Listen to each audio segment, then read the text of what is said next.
question for you. Have you ever had a song catch in your mind, catch in your brain? Sometimes we call them an earworm, but it's more than that. You know that maybe there's some sort of message in this for you that you need to be paying attention to. Well, I got to tell you, I've just experienced that with a song from the musical Hamilton, and it's called The World's Turned Upside Down. It is an absolutely beautiful melody, and in that particular context of that musical, it's about the Battle of Yorktown. But I say to you today that it is as meaningful in this moment today for us, particularly here in the United States with what we're experiencing in this moment in time and what we are experiencing globally with the pandemic, as it was back then. And thank you, Lin-Manuel Miranda, for putting that earworm in my ear. The world turned upside down. That can be the internal journey. It can be the external journey. Are you feeling any of that right now? Is any of your world feeling turned upside down?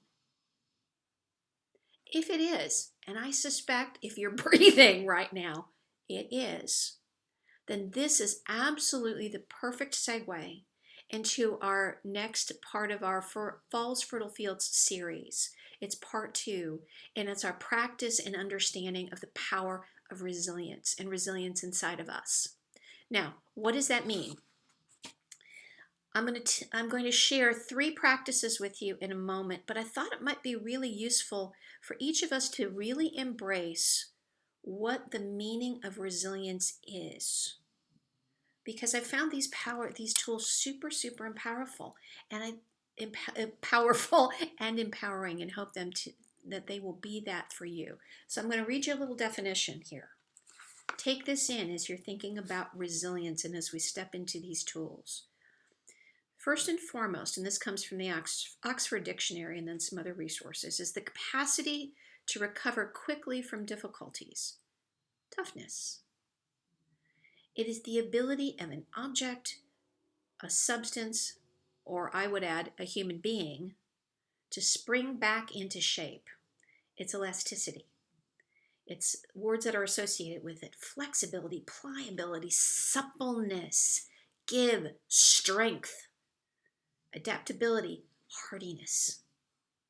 These are all ways that the Oxford Dictionary defines resilience. And I would pose that these are not just words, they are, as we're going to explore, actually a practice. They're actually a practice for us. It really begs the question most of us have been asking, and that we're exploring here in this series, and that's how do we best care for ourselves, for our loved ones, our communities, our nation, and our world when the world is turned upside down. Eleanor Roosevelt had a really super interesting quote, and I suspect many of you have already heard this. She says, "All the water in the world cannot drown you unless it gets inside you."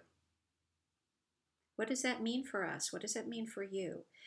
It means that we have circumstances, we have conditions, we have situations, we have facts and circumstances, and we don't deny them. But it does mean that they don't have to have us. How do we help ourselves with that?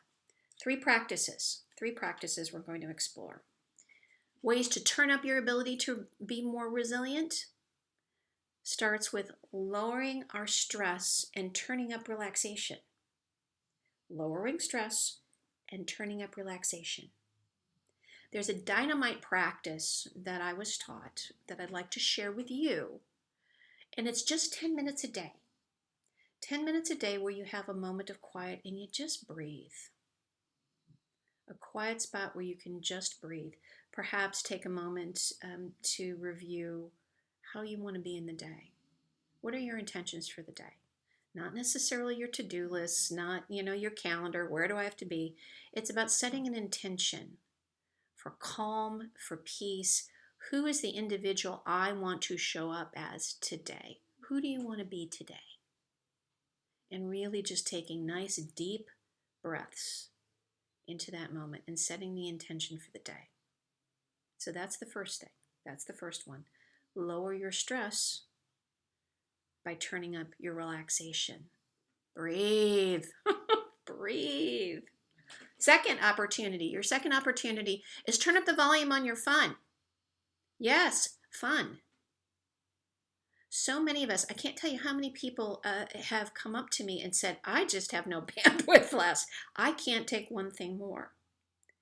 What I suspect that suggests for you and for me and for all of us is that we're letting ourselves get so run down that we're lacking resiliency and our tank isn't full. It's the old adage, you can't give from an empty well. You need to fill yourself up. So try on the fun. If it's warm enough, go get on the slip and slide with the kids. Put your rollerblades on.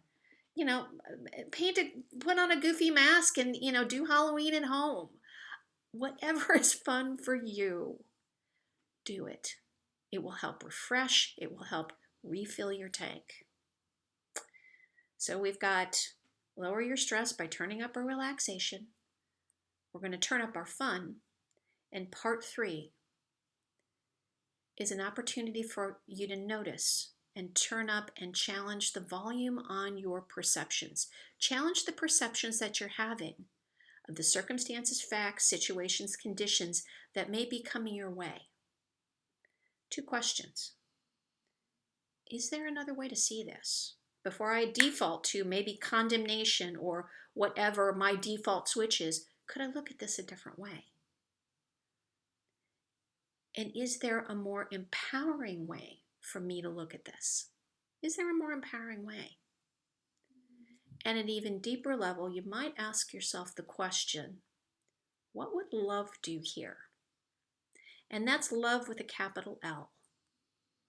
And that references something we're actually going to talk about next week in greater detail, which is accessing that internal guidance system that we have. Love, life, by whatever name we call it, our internal guidance system, our internal information system. Turn up the volume. See if there's another way to do it. Hit the pause button before you react and offer yourself an opportunity. Is there another way I could look at this? Again, all ways of building resiliency within ourselves as we're moving through. So again, 3 tools for us. We're going to lower our stress by turning up our relaxation. 10 minutes, go breathe, set intention. 2, we're going to have some fun. Think of the slip and slide, or your superhero cape, or your roller skates. And 3, challenge yourself to change your perception of a circumstance, situation, or condition that might be coming at you. And would love to hear from you about this. If this has provided an aha moment for you, or if there's something that you're actually practicing right now that has been a really powerful resilience tool, love to see your comments in the chat. Feel free to come on back and, hey, Nancy, we tried some things on. Let's share it with the group. Would absolutely love that. We'll see you again next week, Wednesday, for our next Fall Fertile Field tune-up tool. And I would also encourage you kind of keep your eyes on the channel and the Facebook page right now. We've got an event coming up this week that I think could be really supportive of you and your journey as you are moving ahead as this world is turned upside down. Peace to all of you. Have fun.